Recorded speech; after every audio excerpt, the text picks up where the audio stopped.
Сравнявано с предходното десетилетие, 80-те години продължиха инерцията от миналото, продължиха тенденциите, които бяха развити и обогатени през миналото десетилетие. Може да се каже, че българското кино в никакъв случай не изгуби своя вкус към социалната проблематика. То остана чувствително към тревогите на обикновените хора и това намери отражение в цяла една поредица филми. Забележително е, че всички те бяха реализирани в различни жанрови структури. От комедията до драмата, от психологическия трилър до приключенския филм. Един залог за интерес на публиката към тематиката, която несъмнено будеше любопитство със своята актуалност, а на места и със своята злободневност.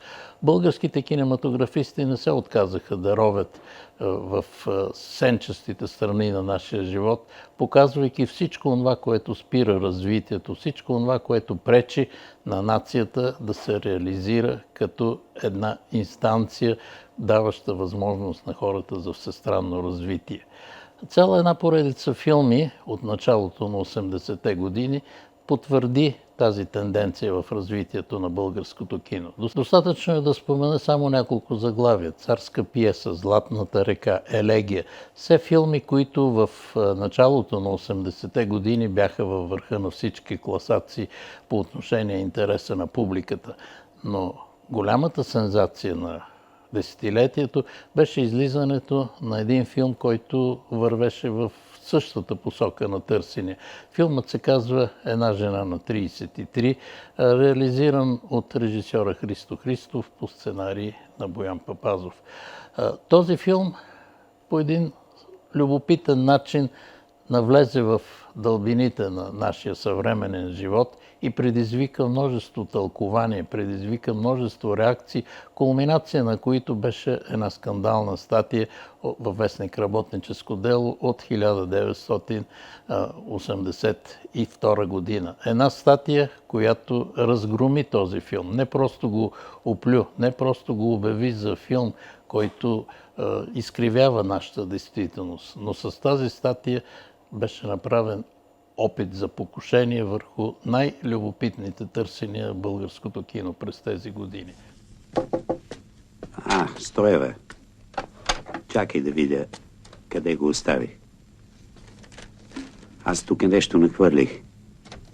Отдавна не съм писал, но мисля, че ще ти свърши работа. Заповядай. Няма нужда, другаре професор. Мама не иска такъв човек като вас да ми става поръчител. Приятно пътуване. За съжаление, филмът има невероятен отзвук както в творческите среди, така и сред широката публика.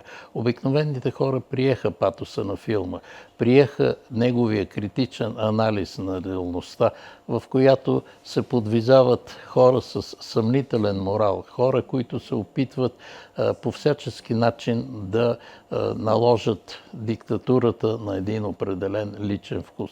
В творческите среди този филм беше приет като опит за покушение както върху кинокритиката, така и върху свободолюбивия дух на българското кино. И не случайно този филм остана като един от знаковите етапи в развитието на българското кино от 80-те години. Хората карат коли, а не като тая. Един камион не може да задмине.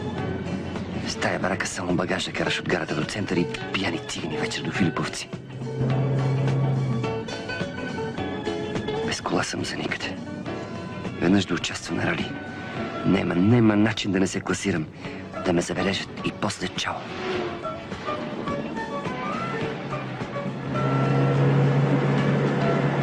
Чао на циганите, чао на махалата, на прогнилия таван, дето се рони над главата ми. Чао на всичко. Ще изплувам. Няма начин да не изплувам. Една жена на 33 в никакъв случай не остана самотен изблик на творческа енергия и гражданска смелост. Напротив, Този филм като че ли наруи още много произведения, които по същия начин, безкомпромисен, аналитичен, с използването на богати кинематографични средства, се опитаха да осмислят това, което става в реалността. Подобни като тематика и като проблематика бяха филми като Характеристика, Да обичаш на инат, Елегия. Филми, които отекнаха в аудиторията със своята безкомпромисност и гражданска смелост. Но сред тях се откроява филма на Людмил Кирков «Равновесие». Този филм е създаден по сценарий на Станислав Саратиев и един от най-забележителните филми не само на десетилетието. Казвам забележителен, защото тази творба надниква в драмата на творческото съзнание. В неговия сюжет се приплитат няколко линии, основните от които са снимането на една филмова продукция, хората, които работят по реализацията на филм от една страна и от друга страна тързанията, двууменията, търсенията на хората, които стоят зад камерата на творците. Сблъскването на тези два плана поражда скрития драматизъм на този филм, в който откриваме множество истини за нашия живот. Главният герой на филма е един обикновен младеж, който се опитва да намери своето място в живота, но навсякъде се сблъсква с подлостта, двуличието, с двойнствения морал. Самия той не изповядва кой знае какви високи морални ценности. От тук идват и неговите проблеми в семейството. И в резултат на всичко това, личната негова драма се превръща в семейна драма, защото неговата съпруга не издържа на напрежението, на постоянния тормоз от околните и от своя съпруг и се самоубива. Това самоубийство катализира едни други процеси вече в съзнанието на хората, които създават филма. Режисьора, сценариста. Това са главните герои на филма, които размишляват върху това доколко изкуството трябва да показва истината на живота, доколко киното не бива да служи за едни елементарни пропагандни цели, да замазва реалността, да създава сладникава илюзия за нещо, което не съществува в действителност. Много картинно го описваш. Пътища, мостове. Искам да ти кажа, че това са опорни точки в много хора. Без това те не могат да живеят. Човек съществува и чрез другите, нали? Страшно е, когато вярваш в другия и възприемаш света чрез него. И изведнъж разбираш, че даже не се съобразяват с тебе. Все едно, че те няма. В такива случаи човек наистина предпочита да изчезне. Та го няма. Разбираш ли? Иска да го няма. Защото му се струва, че животът е свършил. Освен това, фактически, въпросът е предрешен вече от другия. Тебе те няма. Финала на филма е красноречив. Премиерата на новата творба се превръща в драма, в трагедия на хората, които са създали, защото те изведнъж усещат с подсъзнанието си, че обикновеният зрител няма да им прости тяхното сервилничене, тяхното нежелание да надникнат по-надълбоко в живота, такъв какъвто е. От тук и голямата сила на тази творба, която сочи посоки на мислене, една творба, която активизира зрителя да разсъждава върху това до каква степен изкуството е една огледално отражение на реалността. Пак през 80-те години се появява и един друг забележителен филм, който носи заглавието «Да обичаш на инат». Една наглед обикновена битова история, един конфликт между баща и син от една страна и бащата и реалността, която го заобикаля от друга страна, показва драматичното напрежение в нашата съвременност, в която се сблъскват моменти на корупция, моменти на съглашателство, моменти на потъпкване на истина. Сега ще ви дам то внимание. Следете ме. Върви, народе, възрови! Що смеете, бе? Що се смеете? Кой има, бе? Моля, спрете, престани! Каква е това нещо? Каква е тази реакция? Шумине! Пазите се ти! Бегони! Стълни към микрофона! Бегон наш! Бегон ми ти казва! Надайте горе, бе! Момче! Ти знаеш какво значи бегон? Раз, два! Качва се горе! По-бързо се качи горе! По-бързо се срещу учениците! Защо се пиеш ти, бе? Я ми кажи защо се пиеш, бе? Цял ден с теб се занимаваме! Я го погледнете, бе! Я гледай каква хърбичка, бе! Я му вижте пищалките, бе! Когато те хване човек така за ръчичка да ха-ха-ха! Я! Защо се биете, бе? И да кажеш, що се смее. Стефанов, Моля ти се да кажеш, що се смее. абе вицове се разправят там. Ники виче да кажеш, що се смее той лично.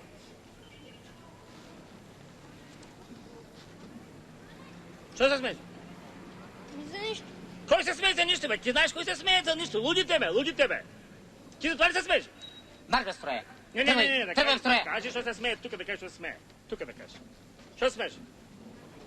Защото другар Стефанов пее фалшиво. Извини се веднага! Веднага се извини! По най-бързи начин! Всичко започва от една обикновена случка в училището, където се учи сина на главния герой. Директора е недоволен от поведението на младежа, който не иска да се извини на своя учител, който не може да пее. Той е учител по музика, не може да пее и ученика казва, че учителя пее фалшиво. Това, разбира се, предизвиква гнева на педагогическия състав и момчето е заплашено от изключване. Тогава се появява бащата, който би трябвало да укроти своя син, но изведнъж този човек се оказва на висотата на своя вътрешен човешки морал и застава зад сина си, защото той казва истината. В същото време този баща има един доста сложен личен живот. Той е шофьор на камион и през цялото време попада в различни схеми. По един или друг начин се забърква в истории, които показват, че неговия морал не е на висота. И той непрекъснато трябва да прави дребни шмекери, за да може да изхранва своето семейство. Накрая всичко това кристализира в един вътрешно осъзнат грях, гняв, който е материализиран във филма с една забележителна сцена, в която главният герой, шофьора на камион със своя автомобил, се блъсква в една будка, която символизира тази закостеняла система на узаконена държавна корупция. Един протест срещу съществуващото в реалността.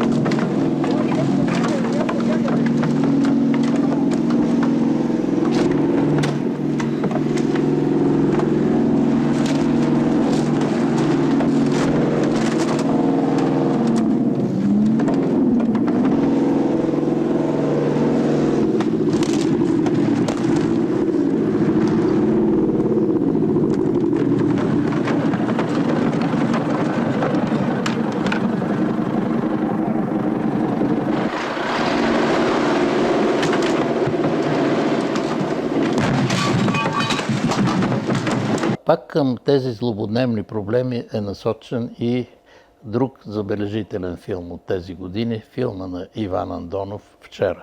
Един филм, който се превърна по една щастлива случайност в знаме на младежкия бунт. Казвам щастлива случайност, защото първоначално ръководството на кинематографията смята тази творба за нещо ординерно, нещо, което не заслужава внимание.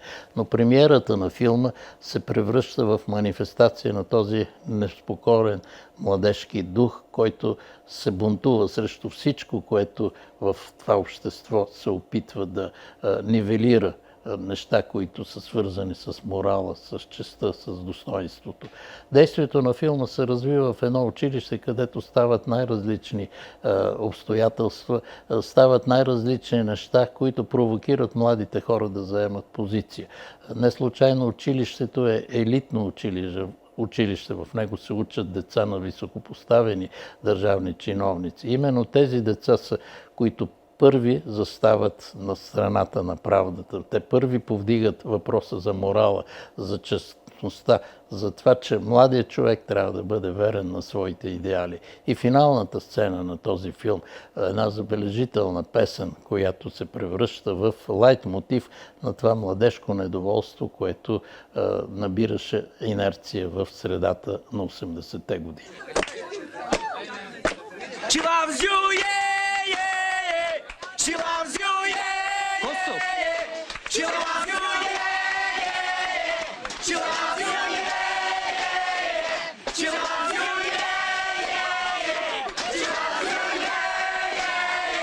She loves you, yeah, yeah, yeah. She loves you, yeah, yeah, yeah. She loves you, yeah, yeah, yeah. She loves you, yeah. Тихо! Тишина! Какво става тук? Къде се намирате вие? Когато говорим за този период, трябва да отбележим и друг един забележителен факт. И той стана реалност благодарение на промяната в обществените настроения.